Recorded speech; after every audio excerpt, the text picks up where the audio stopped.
मैं आगरा का रहने वाला हूँ। कुछ समय पहले मैं पार्लर में काम करता था, लेकिन मैंने अब वह काम छोड़ दिया। अगर मैं और अपने बारे में बताऊँ तो मैं थोड़े गठीले शरीर का हूँ और 6 फीट के करीबन मेरी हाइट है। और मेरे पड़ोस में बहुत ही अच्छा परिवार रहता है। मैं उनके बारे में आपको अच्छे से बताता हूँ। उनके परिवार में मेरे अंकल जो 56 साल के हैं और आंटी जी 52 साल की है, भैया जो 38 साल के और भाभी जो 35 साल की है, और दीदी है जो 28 साल की है। और दीदी की शादी 19 अप्रैल 2021 को थी। और अंकल आंटी ने मुझे शादी से 20 दिन पहले ही बोल दिया था कि रोहित, तू अपने ऑफिस से 1 तारीख से छुट्टी ले लेना, क्योंकि तेरी दीदी की शादी 19 अप्रैल को है। दीदी मुझसे 2 साल बड़ी थी, तो मैं उसे बड़ी दीदी ही बुलाता था। पूरे परिवार के लोग मुझे अपने बेटे जैसा मानते थे। और जैसे कि अंकल आंटी ने बोला था 1 तारीख से छुट्टी ले लेना, तो मैंने वैसे ही 1 तारीख से छुट्टी ले ली और शादी के कामों में हाथ बटाने लगा। जैसे जैसे शादी के दिन करीब आ रहे थे, वैसे वैसे रिश्तेदारों का आना शुरू हो गया था। उन्हीं रिश्तेदारों में भाभी की एक बड़ी बहन थी। उसका नाम प्रीति था। मैं उनके बारे में आपको थोड़ी सी जानकारी दे देता हूँ।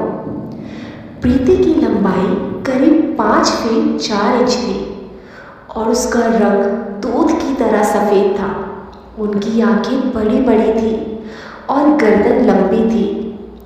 यूँ कहें तो देखने में काफ़ी खूबसूरत थी और उनकी उम्र से वह बहुत ही छोटी दिखती थी। उनका अभी तक कोई बच्चा भी नहीं है। पहले मुझे पता नहीं था कि वह भाभी की छोटी बहन है, तो मैंने भाभी से ही पूछा था, भाभी ये लेडीज़ कौन है? तो भाभी ने बताया था कि यह मेरी बहन है। और जब मुझे पता चला यह भाभी की बहन है, तो मैं आते जाते उनसे मजाक कर लिया करता था। एक दिन आंटी ने मुझे बुलाया और बोली, हम भात नोतने जा रहे हैं, तुम अपनी दीदी का ख्याल रखना। तो मैंने कहा, ओके आंटी जी, आप चिंता ना करें, मैं दीदी का अच्छे से ख्याल रखूँगा। कुछ देर बाद सभी चले गए। मैं और दीदी शतरंज खेलने लगे। लेकिन थोड़ी देर बाद बड़े भैया भाभी की बहन प्रीति को वापस घर छोड़ने आए। दीदी ने भैया से पूछा कि क्या हुआ, तो भैया ने बताया इनकी तबीयत अचानक से खराब हो गई, इसलिए मुझे इसे घर वापस छोड़ने आना पड़ा। फिर भैया मुझसे बोले, रोहित जल्दी से जा और डॉक्टर अंकल को ले आ। उनके कहने पर मैं भी तुरंत बाइक लेकर डॉक्टर अंकल को बिठा लाया। फिर डॉक्टर अंकल ने प्रीति भाभी का चेकअप करने के बाद कहा, मुझे लगता है इनकी आंतों में थोड़ा सा अल्सर है, इन्हें मेरे क्लिनिक पर लाना पड़ेगा। लेकिन भैया को अंकल आंटी के पास वापस जाना था, इसलिए वह थोड़ा चिंतित हो गए। फिर मैंने भैया से कहा, आप जाओ, मैं इन्हें अपनी कार में दिखा लाऊंगा। भैया को थोड़ी सी तसल्ली हुई और वापस चले गए। फिर मैं अपनी कार में प्रीति भाभी को डॉक्टर के पास ले गया और दीदी को बोल दिया था कि वह अंदर से दरवाज़ा बंद कर ले। डॉक्टर ने क्लिनिक पर प्रीति भाभी के सभी टेस्ट किए और बताया इनकी सभी रिपोर्ट्स अगले दिन मिल जाएगी। फिर मैंने डॉक्टर से पूछा कि क्या मैं भाभी को घर ले जा सकता हूँ, तो डॉक्टर ने कहा, हाँ ले जाइए। उसके बाद मैंने काउंटर पर फीस भरी और दवाइयाँ लेकर वहाँ से भाभी को लेकर घर आ गया। मैंने अपनी गोद में उठाकर भाभी को कार से निकाला और अंदर कमरे में ले जाकर लेटा दिया। भाभी को मेरा व्यवहार इतना अच्छा लगा कि उनके दिल में मेरे लिए एक अच्छी जगह बन गई। फिर मैंने उन्हें गर्म दूध देकर दवाई दे दी। अब तक शाम के 7 बज चुके थे। फिर मैंने अपने और दीदी के लिए चाय बनाई और दोनों ने साथ में बैठकर बातें करते करते चाय पी ली। फिर हमने देखा कि प्रीति भाभी सो चुकी है। हम दोनों अकेले थे तो हम शादी के कार्ड पैक करने लग गए। हमने कुछ टाइम में ही सभी कार्ड्स पैक कर दिए थे और उसके बाद अंकल आंटी और सभी सदस्य घर वापस आ गए और सीधा भाभी के पास चले गए। हम दोनों से कुछ नहीं पूछा। कमरे में आवाज़ होने के कारण भाभी भी नींद से जाग गई थी। फिर भाभी कहने लगी, रोहित ना होता तो मेरी जान ही निकल जाती। बहुत ही नेक लड़का है। यही मुझे कार से डॉक्टर के पास ले गया, मेरी पूरी देखभाल की और मुझे टाइम से दवाइयाँ भी दी। यह सुनकर सभी लोग बहुत खुश हुए। फिर सभी ने मुझे आशीर्वाद दिया और भैया ने तो मुझे गले से लगा लिया। सबके साथ हंसते बोलते मैं वहीं सो गया।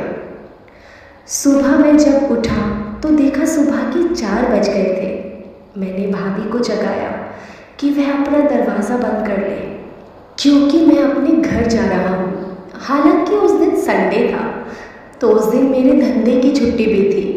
भाभी पूछने लगी, रोहित इतनी सुबह तो कहाँ जा रहा है? मैंने भाभी को बताया, भाभी मैं इतने दिन से यही हूँ, मेरे घर पर धूल मिट्टी हो गई होगी, मुझे घर की सफाई करनी पड़ेगी। वैसे भी मैं कई दिनों से अपने धंधे पर नहीं गया हूँ।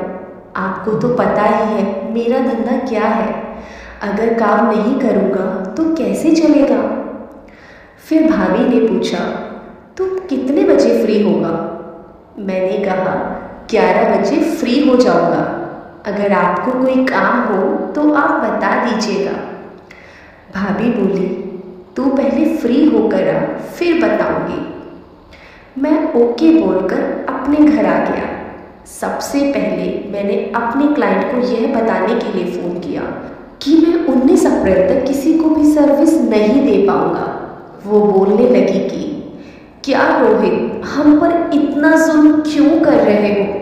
यहाँ मैं बहुत बोर फील कर रही हूँ और ऊपर से तुम कह रहे हो 19 अप्रैल तक काम नहीं करोगे। फिर बोली, तुम एक काम करो, तुम आज मेरे घर आ जाओ।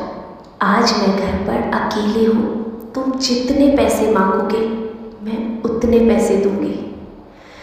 तो मैंने कहा, चलो ठीक है, तुम इतना बोल रही हो तो मैं आ जाता हूँ। मैंने कपड़े बदलकर बाइक उठाई और उनके घर चला गया। वो मेरा अपनी एक सहेली के साथ बड़ी ही बेसब्री से इंतज़ार कर रही थी।